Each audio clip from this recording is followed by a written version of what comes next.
So I grew up in retail.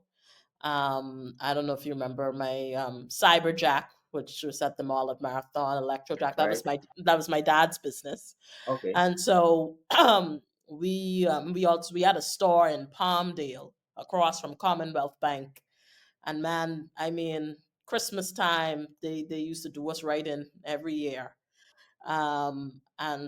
And you would see the different tactics. They would come cut the wires of the security cameras, Surveillance. of the surveillance cameras, come through the roof, things like that. Talk to me a little bit about the tactics, some of the tactics and trends we're seeing with these armed robberies and burglaries of businesses. Well, we know that persons are still taking advantage of the COVID period. Really, what do you mean? When I say that, that at one particular time it was the norm for persons to wear masks.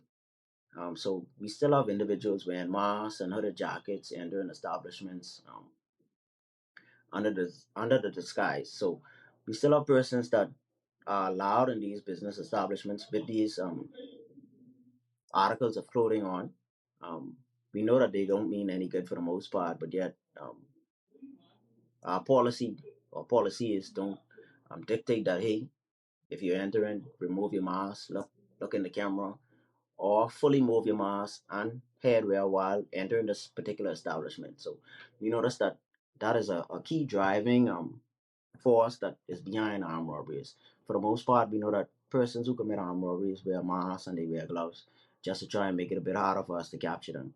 So if you are the owner or operating manager of a business establishment, we just ask that you make signs visible or you have enforced a security officer at the door to ensure that these individuals remove their face wear and remove the items that may be covering their head.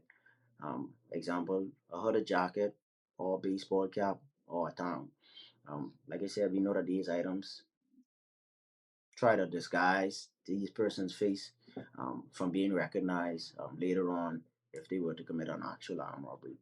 And like you said, we have individuals, they cut wires for surveillance systems. Um, we've also noticed that once they have committed these acts, they would normally take the DVR itself or they would put some sort of solution on the DVR just to try and damage whatever information that may be stored on those devices. We also have persons, like you said, that enter through roofs. They're able to bypass alarm systems and camera systems and so on and so forth. So we notice that the average criminal has become a lot more craftier. Um, they have access to so many things at this point. They have shows on TV that tell you how to get away with certain things, or you go on YouTube, they tell you how to become an expert at either breaking into an establishment or breaking into a safe or doing something of that particular sort. So um, you just have to keep your eyes open and try to make yourself become as less of a target as possible.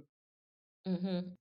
Prior to the robbery, what are some things that we could some suspicious activity? Because a lot of times with these Mhm. criminals, they usually like to come in to your establishment and scope out Right. um, the couple days before, or whatever. What is some sort of suspicious activity that business owners could be on the lookout for to identify somebody who may be coming in Mhm. just to scope out? All right, let me just start. If if you're able to hire a security guard, I would advise you to do so.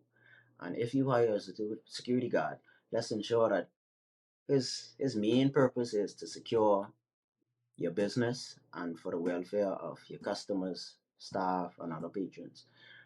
What we find is when you hire security guards, for the most part, they're on social media on their device within their hand. So that is a big no-no. Um, Also, you may have persons that come inside your establishment. You know they look sketchy. They just looking around. They trying to see where the cashier is positioned, where the register is positioned, where are the entry and exit points, where your surveillance are located. From you see that, you know that's a no-no. You try your best to contact the police or try to get some kind of still photos of those individuals, and you post them within the store itself, and you let it be known that, hey, be on the lookout for this particular person if they were to come inside the store, because you know these persons don't mean good.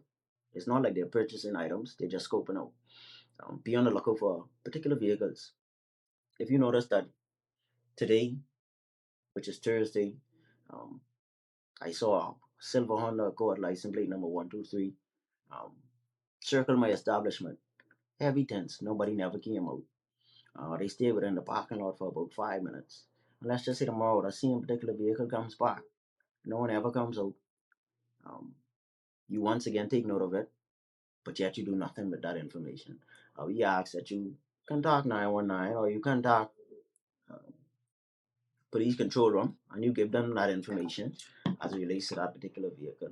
Mm-hmm. Mm-hmm. How much do you, when you look at some of the cases that come across your desk or that you've been involved in, Mm. how often have you found that it's been internal involvement from some of the staff internally? Is that an issue? For the most part, no. However, we have had one or two. Um, as it relates to those particular matters, what I would tell persons is conduct background checks of these individuals before you actually hire them. Mm-hmm. What we also notice is that we have persons who tend to have a set routine. When I say set routine, um, today is Thursday. On every Thursday at 10 a.m., we do our deposits. And what persons tend to do is they tell everybody inside that particular business establishment, or everybody may know within that particular business establishment that, hey, on Thursdays, man, look here, we have at least $100,000. So that information just doesn't stay within that conversation. Um, Persons tell persons, and they also tell persons. So sometimes we try to figure, well, why me or why our business? It's because we give that information to too many persons. Um, there should only be a certain amount of persons that actually know when you're actually making deposits, how much you actually made on a particular day or a particular night. Um, we also try to encourage persons to use armor car services. Try not to keep funds over a certain period of time. We noticed that over a weekend period, persons never make deposits. They wait until a Monday morning.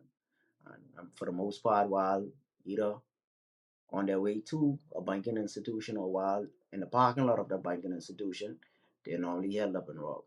Most people, most businesses, um, it's not financially feasible for them because an armored vehicle is Right, very expensive. right, The majority of businesses in the Bahamas are small businesses. You do have right. your large chain stores and large businesses that can get the armored vehicles. What would you say are some good tips for? All right, we can't get an armored vehicle, but we need to make our deposits. Get to What know could your officers. If you fall within the Grove area, let's just say go inside the Grove station, get familiar with the officers, have a chance to speak with the officer in charge, let them know your position, let them know what you're faced with. Um, you can kindly ask that, hey, I normally close at 8, 9 o'clock. Um, It'll be a pleasure of mine if you can have a patrol car just pass through while I'm closing to ensure that everything is all right.